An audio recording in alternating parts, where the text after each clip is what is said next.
Tapi sebelum kita menjelaskan materi, kami mau mengaji terlebih dahulu. Oke? Jangan lupa saksikan ya. Baiklah teman-teman, sebelum kita mulai presentasi, alangkah baiknya kita membaca surah Al-Quran terlebih dahulu, yaitu surah Al-Jumu'ah. A'udzu billahi minasyaitonir rajim. Bismillahirrahmanirrahim. Yusabbihu lillahi ma fis samawati wa ma fil ardi al-malikil quddusir azizil hakim. Huwallazi ba'atsa fil ummiyina rasulan minhum yatlu 'alaihim ayatihi wa yuzakkihim wa yu'allimuhumul kitaba wal hikmata wa in kanu min qablu lafi dhalalin mubin. Wa akharina minhum lamma yalhaqu bihim wa huwal azizul hakim. Dzalika fadlullahi yu'tihi man yasha' wallahu dzul fadlil 'azim. Mathalul ladzina humilut tawrata tsumma lam yahmiluha kamathalil himari yahmilu asfara. Bi'sa mathalul qaumil ladzina kazzabu bi ayatillah. Wallahu la yahdil qauman zalimin.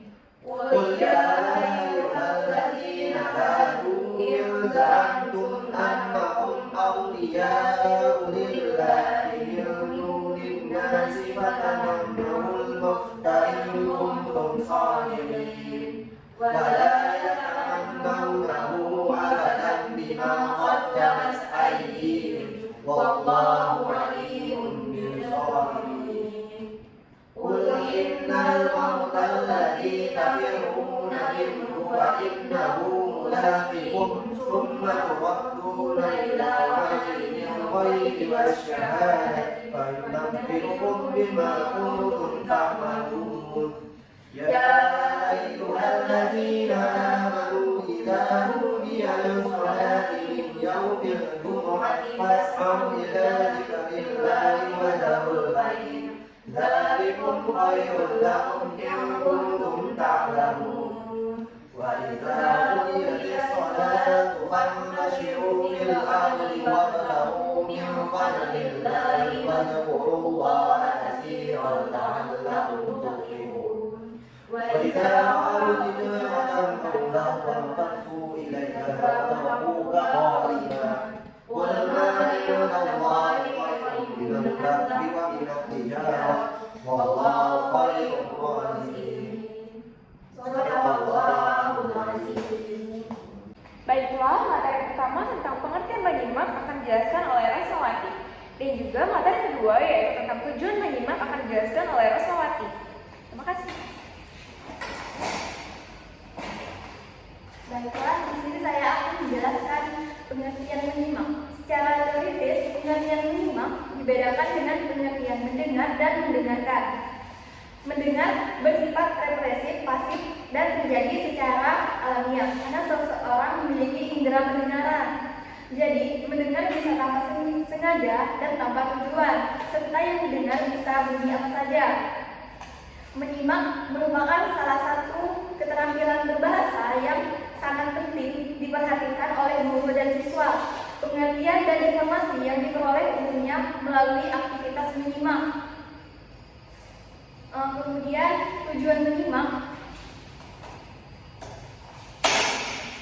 Yang pertama itu menyimak untuk belajar, di mana orang tersebut bertujuan agar ia dapat memperoleh pengetahuan dari bahan ujaran sang pembicara.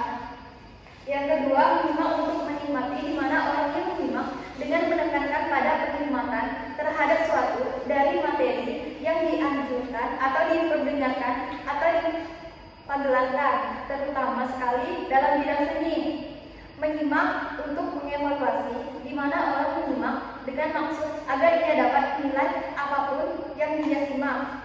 Kemudian menyimak untuk mengapresiasi, di mana yang menyimak dapat menikmati serta menghargai apa-apa saja yang disimak itu. Misalnya pembacaan berita, puisi, musik dan lagu, dialog, diskusi panel, dan perdebatan. Kemudian menyimak untuk membedakan bunyi-bunyi di mana orang yang menyimak bermaksud agar dia dapat membedakan bunyi-bunyi dengan tepat, mana bunyi yang membesarkan arti atau distinktif, mana bunyi yang tidak membedakan arti. Biasanya ini terlihat pada seseorang yang sedang belajar bahasa asing, yang asik mendengarkan ujaran pembicara asing atau native speaker. Kemudian menyimak untuk mengkomunikasikan ide-ide di mana orang yang menyimak bermaksud agar ia dapat mengkomunikasikan ide-ide, gagasan maupun perasaan-perasaannya kepada orang lain dengan lancar dan tepat. Kemudian menyimak untuk memecahkan masalah, di mana orang yang menyimak bermaksud agar dia dapat memecahkan masalah secara kreatif dan analisis. Sebab dari sang pembicara dia mungkin memperoleh banyak masukan berharga. Kemudian menyimak untuk meyakinkan, di mana orang yang menyimak untuk meyakinkan dirinya terhadap suatu masalah atau pendapat yang selama ini dia lakukan. Sekian, terima kasih.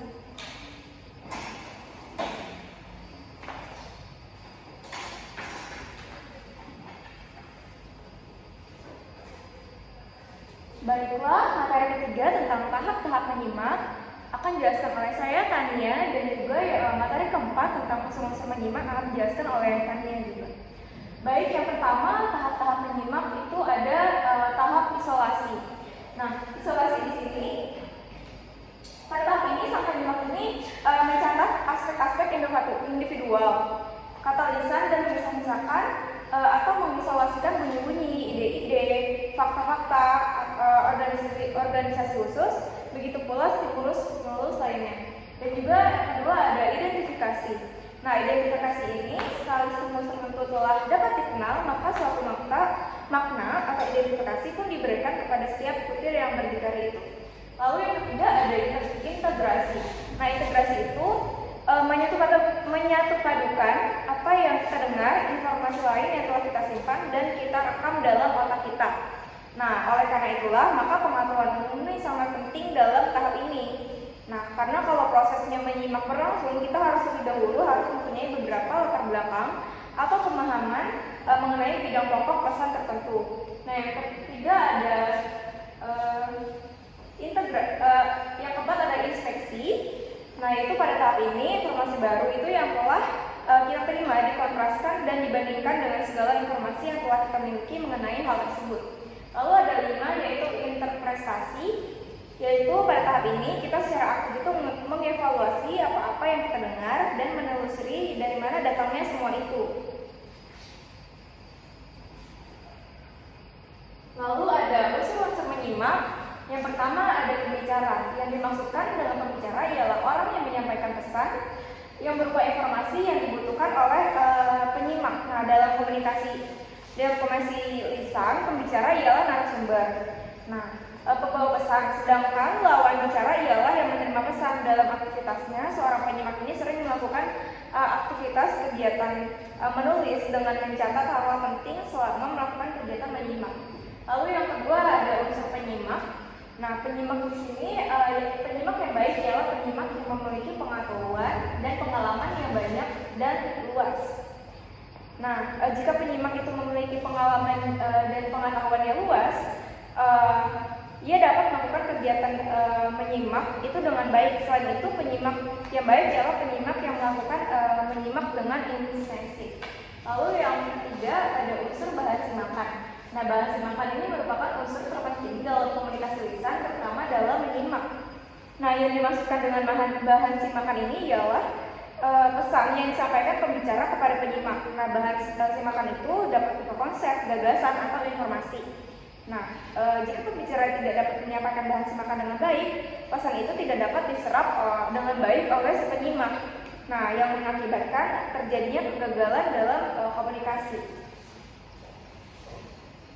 Selanjutnya, jenis-jenis penyimak akan dijelaskan oleh Devita Kirana.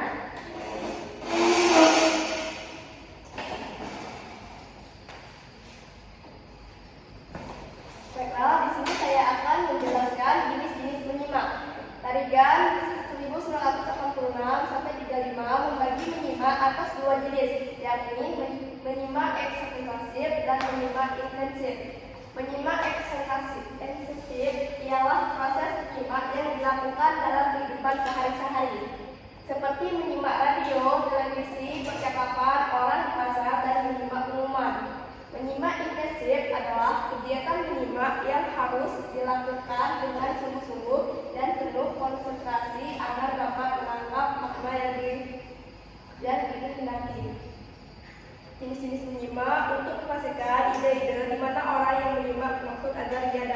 mengkomunikasikan ide-ide, gagasan maupun perasaan-perasaan kepada orang lain.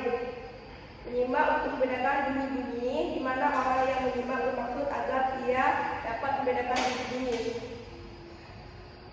Baiklah, saya di sini akan menjelaskan jenis-jenis menyimak. Jenis menyimak ekstensif meliputi menyimak sekunder, menyimak sosial, menyimak apresiatif, menyimak pasif. Menyimak sekunder yaitu menyimak yang terjadi secara kebetulan, misalnya sambil memasak, mendengarkan siaran berita. Menyimak sosial adalah yaitu menyimak yang berlangsung dalam situasi sosial, seperti di pasar atau terminal. Menyimak apresiatif yaitu menyimak untuk menghayati dan menikmati sesuatu. Menyimak pasif yaitu menyimak yang dilakukan tanpa upaya sadar. Jenis-jenis menyimak ini banyak digunakan secara amaliah. Jenis menyimak inklusif meliputi menyimak kritis, menyimak konservatif, menyimak eksploratif, menyimak kreatif, menyimak interrogatif, menyimak selektif.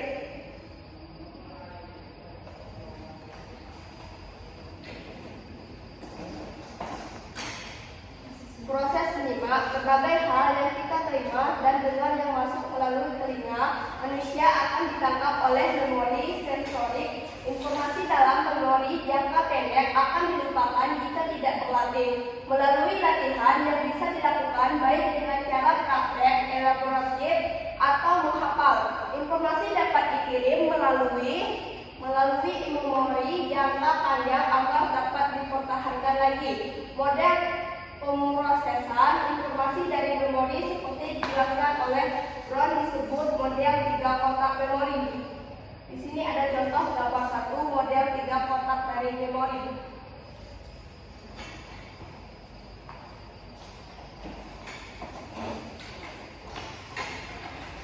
Baiklah, materi tentang faktor yang mempengaruhi menyimak dan juga upaya dalam menyimak itu akan dijelaskan oleh Muhammad Arif Syafi'i.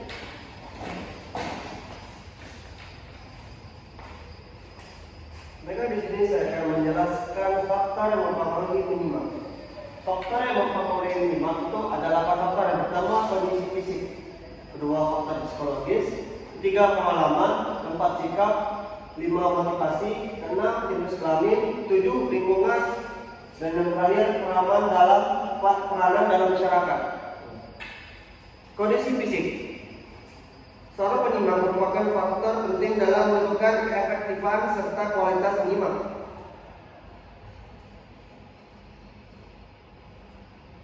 Kesehatan dan kesejahteraan fisik merupakan suatu modal penting untuk menentukan bagi sikap penyimak. Kedua, faktor psikologis juga mempengaruhi proses menyimak.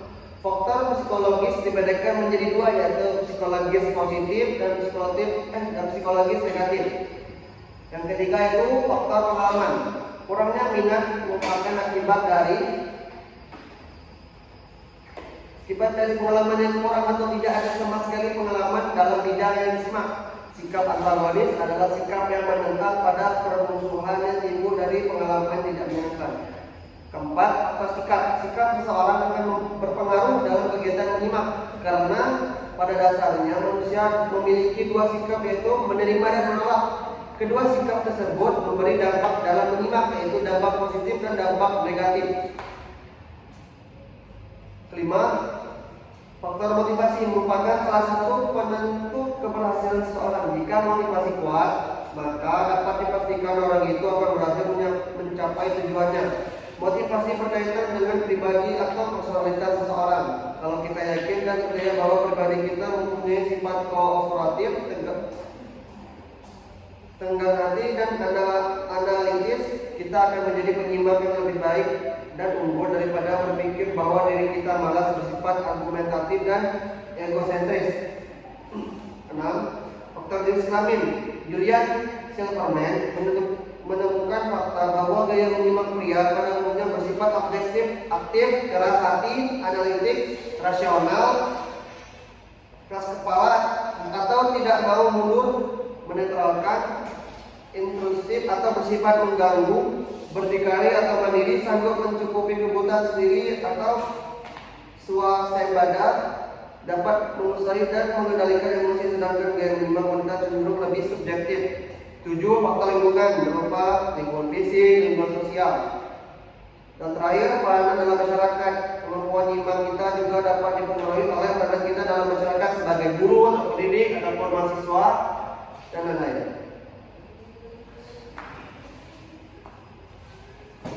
Upaya peningkatan kemampuan nyimak. Ada upaya ekstensif. Upaya yang bersifat ekstensif diuraikan sebagai berikut. Pertama, meningkatkan konsentrasi atau perhatian. Kedua, meningkatkan daya ramal. Ketiga, meningkatkan kemampuan bereksplorasi. Keempat, meningkatkan keterampilan berpikir dan menalar. Kelima, menyimak secara rutin. Dan yang terakhir, menghindari kondisi jelek sewaktu menyimak. Dan upaya ekstrinsik. Upaya yang bersifat ekstrinsik diuraikan sebagai berikut. 1. Memberdayakan pertanyaan, yaitu melalui pertanyaan-pertanyaan itulah segenap keterampilan menyimak dapat dilatih kembangkan kepada siswa yang tujuannya adalah untuk meningkatkan kemampuan menyimak para siswa. Kedua, mengoptimalkan peran guru. Di sini peran guru sebagai sumber-sumber atau bahan simaan yang bervariasi. Kedua, mempersiapkan suasana kelas dan mendukung aktivitas kelas. Yang terakhir, agar menjaga agar daya mahasiswa meningkat selaras dengan kemampuannya. Mungkin hanya dari saya, selebihnya saya kembalikan kepada moderator. Baik, itulah penjelasan presentasi kami tentang materi menyimak. Nah, kami Rosde Tarif